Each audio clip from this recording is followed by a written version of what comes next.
Kasi iyon lang naman ho ang importante dyan eh. Yung pagpapatunay na kayo ho ay bayad. Okay? Wala na ho kayong ibang problema. Basta nakabayad kayo, wala na ho kayong ibang iisipin doon. Kasi kahit saan ho sila magpunta, no? Basta kayo'y bayad, eh wala mangyayari sa kanila. Let's say, magdidemanda sila, eh may proof kayong bayad kayo eh. May nagtanong sa akin, nag-text po ang sa akin, magfa-file daw po sila ng small claims. Totoo po ba yun? Sana po masagot mo, Boss Ray. God bless po. Alright, napakagandang katanungan po nito.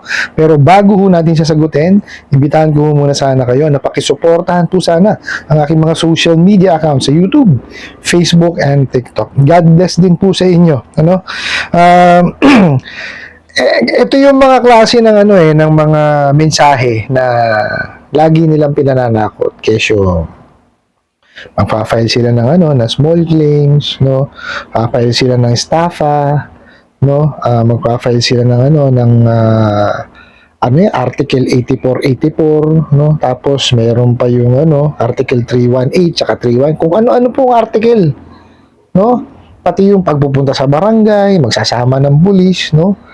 Hindi ko maintindihan kung saan nila napulot yung mga ganong klase ng mga taktika. Okay? Kasi yung mga ganon, hindi naman dapat yan sinasabi na eh. Okay? Ano lang yan, dapat yan, notice actually. No? Hindi na yan dapat isisasabihin pa sa kanila na, papailang kita ng small claims, papailang kita ng estafa. No? Hindi ho ganon yan eh. Kasi, ito ho, sasabihin ko sa inyo, no, na, sa larangan ho ng paniningil, no? Ang kailangan nyo ho dyan kasi is ma-exhaust nyo muna lahat, no? Yung pamamaraan po ng paniningil, no? Ngayon, pagka na-reach mo na lahat yung kumbaga nadaanan mo na lahat, yung tinawagan mo, nakausap mo siya, no, na pwede natin gawin itong ganitong klase ng pagbabayad, no, tas wala pa rin nangyari, no, tapos yung if-field visit na, mayroon ulit na naging usapan, wala pa rin nangyari, no, tapos ayan na yung demand letter. Mahaba hong proseso yan eh, no, hindi ho yan basta-basta na na-pass nyo ngayon, bukas magpapail ka ng small claims, bukas magpapail ka ng estafa, bukas pupunta ka sa barangay. Hindi ho po pwedeng ganun. Okay, may curing period ho yan, hindi ho yan basta-basta, di po ba? Ito ho sasabihin ko sa inyo, kung itong mga OLA na ito is yung mga legit, ito po yung mga, kasi may mga legitimate naman po talaga na mga mga online lending apps eh. Okay? Ito po pala liliwanagin ko. Ang online po kasi online lending platform, dalawang klase po 'yan. Okay? Yung gumagamit po ng apps which is app-based or yung web-based. Okay? Meron pong mga abusado rin na mga web-based, no? Pero kadalasan po ang mga abusado is yung app-based. Okay? Ngayon, wag ho kayong maku-confuse, no? Pagka sinabi yung OLA, no, baka mamaya sabihin nyo, OLA, web-based pala. Okay? Kasi pagka ho yan web-based, no, wala ho yung kakayanan na nakawang kayo ng detalye. No? Kasi kung ano lang yung information na ibigay ninyo, yung i-feed nyo dun sa kanilang application form, no, yun lang po makukuha nila. Hindi yung kagaya pagka-app-based kasi may mga permission na hinihingi sa inyo. Permission na magamit yung camera, ma-access yung phone book, yung pictures, location, and everything. No, yun po, na-access nila yon. May malware silang isasaksak doon. Makukuha ngayon yung mga detalye po ninyo. No, unlike po sa web-based, no, yan, sigurado kayo dyan. Wala kayong, kumbaga hindi nila kayo mananakawan. Kasi kung ano lang yung i-feed nyo na detalye, yun lang. Okay? Kaya kung ako tatanungin, mas safer ang web-based kaysa sa app-based. Okay? Pero hindi ho lahat, hindi ho lahat ng app ng web-based ay matitinurin maningil. Di ba? Kasi yan eh. Depende ho talaga sa namamahala. Okay, kaya nga ako lagi kong sinasabi sa inyo, no, pagka ho kayo manghihiram, gawin niyo ho lahat ng due diligence. Mag-research ho kayo. Hindi ho po pwede na basta dumaan sa feeds nyo, dumaan dyan kung saan man yan, a-applyan nyo agad. Hindi ho dapat ganun. Di ba? Naiintindihan ko po, no? Nangangailangan po ho tayo lahat ng pera. no? Dumadaan ho tayong lahat sa kagipitan, no? Pero hindi naman ho lahat ng mahihiraman po ninyo. Baka kayo ho ang mapahamak, no? O balik ho tayo dun sa topic natin, no? Nilinaw ko lang ho kasi yon kasi meron hong nagtanong na ano raw ba pagkakaiba ng apps, no? Doon sa ibang mga nagpapautang ng ng mga online, no? Kasi nanakawan daw siya ng detalye. Web-based naman. Yun, hindi ho ako naniniwala na mananakawan kayo ng detalye kung web-based yan. Okay? Kasi browser po ang gamit nila, hindi naman yan hindi makakakuha ng information sa inyo yan eh. Okay po? So, yun lang po ang nilinaw ko, okay? Ngayon, sasagutin natin itong yung sa pagpa-file po ng small claims, okay? Kagaya ho na sinabi ko kanina, hindi ho yan porkit nag-pass due ka ngayon, bukas magpa-file na kagad na small claims. Hindi po, may proseso po yan. May curing period po yan. Depende ho yan sa mga lending, financing at bangko. Kasi it varies po. Kanya-kanya sila ng collection policy. Hindi hindi pare-parehas yan. Meron hong lending company na ang curing period niya is let's say 30 days, meron 60 days, may 90 days. Depende po, no? So iba-iba rin po ng taktika yan. Okay, meron ho na after 1 day tatawagan ka muna o meron naman after 1 day pupuntahan ka na kagad sa bahay. Depende ho yan. Kasi depende ho sa risk appetite, no, nung lending or financing or nung bangko. Okay, kaya kailangan ho maintindihan nyo itong sasabihin ko sa inyo kasi ho, kalimitan ho nitong mga abusadong online lending apps, no, ang mga mensahe, ngayon ka pa lang, kahapon ka lang nag-pass due, no, kahapon ka lang, kahapon due date mo, let's say, due date mo kahapon, ngayon ka pa lang nag-pass due, magpa-file na kagad sila ng small claims, kalokohan ho yan. No, kasi maliwanag ho ang sinasabi sa batas natin na kailangan po muna na ma-exhaust ng lending, financing, or even banks yung kanilang proseso, no, sa paniningil. Bago ho, isensya nyo kayo, bago ho yan makapag-file ng, small claims or kung anumang kaso ang isasampa nila. Okay, pero siyempre ho, usaping utang to, pag hindi pa lang po nabayaran, small claims po yan, civil case yan. Okay? Kaya ho, ito, nililiwanag ko sa inyo kasi yan ang kadalasan ginagawa itong mga abusadong online lending apps. No, yung tatakutin kayo na, magsasampa na kami ng kasong small claims. Sabihin pa niya, nakahanda na lahat ng papeles mo. Kung ano-anong mga katarantaduhan talaga ang sasabihin. Diba? Which is, pwede naman silang maningil ng maayos. Di ba? Mas mainam yung kausapin mo ng maayos kaysa yung baragin mo yung kliyente. Di ba? Kasi pag gayan, hinaras mo, winalangya mo, pinahiya mo, ano mangyayari? Di ba? Sasama loob niyan. Tao yan eh. Di ba? Ano gagawin? Siyempre, iiwasan ka na. Yun ba hindi niyo maisip? Napakasimple. Sa totoo lang ho, hindi ganun kahirap maningil kung nasa tama po yung ginagawa niyong proseso. Okay? Tsaka, sasabihin nyo ngayon na dahil magpa-file na ng small claims, isang araw pa lang nag-pass due, ano ginawa nyo? Diba? Wala. Di ba pagkalinaw-linaw ho sa sinabi po na kailangan ma-exhaust muna lahat ng pamamaraan ng paniningil bago kayo makapagsampa ng kaso. At ang huli doon po is yung demand letter. Di ba? So, paano? Wala ka pa nga napapadala. Di ba? Actually, yung pinadadalan yung demand letter ko is pananakot letter eh. Kasi kung ano-ano nakalagay na na batas eh. Di ba? Hindi nga ninyo mailagay dun sa demand letter kung magkano yung nahiram at kung sino yung nagpadala. Paano naging valid yun? Paano yan pagka binasa ni Judge? Kanino ba galing to? Di ba? Kasi kailangan ho sa demand letter maliwanag. Sino pinadalan? Contact details ng pinadalan. Tapos po, sino nagpadala? Contact details po na nagpadala. Okay? Addresses po yan, tsaka addresses po nung nagpadala, at tsaka yung pinadalan. Okay?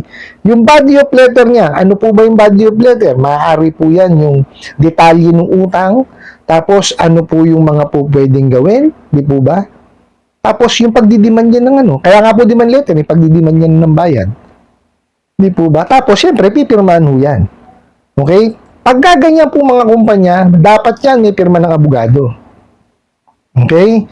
Ngayon, kung ho yan individual, pwede ho yung kung sino man yung yung nagpautang ang pumirma. Okay? Pero mas mainam ho yan kung gawa ho ng abogado. Okay? So, yun ho yung mga hinahanap sa korte. Paano yan kung ipapakita mo, kagaya ng pinadadala ng mga bugok na online lending apps na yan, mga abusado na yan? Walang pangalan nila. Walang pangalan nung company. Okay? Hindi man lang nilagay kung magkano yung babayaran, yung tamang babayaran. Kung kailan na-disburse.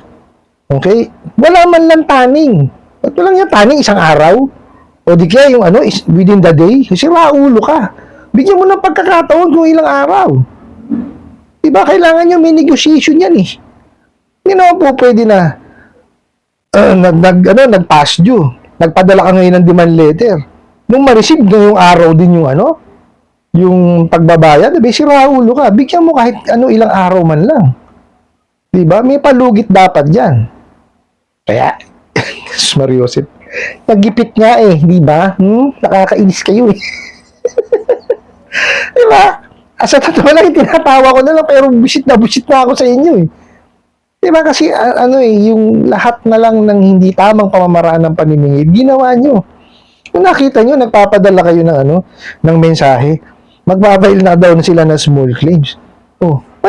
Paano kayo makakapag-file ng small claims kauna-unahan kayo ang lumabag sa batas. Diba? Paano nilabag nyo sa batas? Okay. Yung lang Data Privacy Act natin, nilabag nyo na. Yung The Truth in Lending Act, nilabag nyo. Maliwanag yan. Yung ceiling on interest rate, nilabag nyo rin. Yung Prohibition on Fair Debt Collection Practices, nilabag nyo rin. Yung Consumer Act of the Philippines, nilabag nyo rin. 5 yun. So, Mariosip, at may criminal case doon, yung The Truth in Lending Act. Natin yan. Kumbaga, palalawakin natin discussion yan kasi importante ho yan eh. Actually, na-discuss na yan ni Kajani. Kajani, shoutout sa'yo. Kung hindi ako nagkakamali, kahapon niya ako diniscuss yan. Totoo yun, may criminal liability yan. Okay? Ngayon, dun sa 5 na yun, baon na sila. Paano pa sila magsasampa ng kaso? Small claims. Di ba, baligtad lang yun? Di ba? Kaya humalabo. Kung itong mga abusadong online lending apps ang magsasabi na magfa-file sila ng small claims. Napakalabo po dahil mababaliktad ho sila. Paano pa ho pagka ipinresenta nyo yung mga panghaharas nila? Pag nakita ni judge yun, totas na sila. Kaya ho lagi kong sinasabi sa inyo, hindi nga ho tutong-tong yan sa korte. Pupusta ho ako sa inyo dahil unang-una ho, bukod sa gastos yan, which is iniiwasan nila, takot mabaliktad niya kasi sila mababaliktad talaga, totoo yan. Sila pa sisingilin. Mababaliwala yung sinampan nilang kasong small claims. Totoo po yan. Kasi hindi ho ganun-ganun lang yan. Puro pananakot lang ho talaga eh. Hindi ho ba? Pero hindi ko sinasabi na yung mga legitimate, hindi magkaka, yung mga legitimate na mga OLA o yung mga legitimate na lending, financing at bangko, may karapatan mo sila magsampa ng kaso. As long as po, at kumbaga, nasunod nila lahat yung sa batas. Okay? Basta wala ho nila bagyan, di kayo hinaras, tama yung interest rate, wala silang ninakaw na detalye sa inyo, may karapatan ho silang mag-file ng small claims kaysa sa korte. Okay? Lahat naman ho, may karapatan naman ho talaga eh. Kumbaga, choice nila yan kung gusto nilang i-pursue yung kasong small claims. But still, kailangan nilang sundin yung proseso. Kailangan ma-exhaust muna nila lahat yung kanilang pamamaraan sa paniningil. Okay, at dapat kumpleto yung kanilang mga documentary requirements na isasubmit po sa small claims court. Hindi po pwede na tara punta tayo sa small claims court, palyakitan. Hindi po pwedeng gano'n. may mga documentation po na kailangan silang i-provide diyan. No, unang-una ho yung proof na nakahiram sa inyo. Tsaka po yung proof na naniningil sila. Okay, yun ho ang importante. Kaya hindi nga ho po pwede sinasabi nitong mga bugok at abusadong online lending apps na to na kakasuhan ka namin ng small claims ngayon. Diba? Eh, paano nila kakasuhan? Eh, wala pa nga silang ginagawang proseso. O, diba? Raymond, due date mo kahapon. Nag-pass due ka ngayon. Ngayon ka rin sasampahan ng small claims. May gago. Diba? Malabo yung sinasabi nila na yan. Kaya wag ko kayong matakot. No?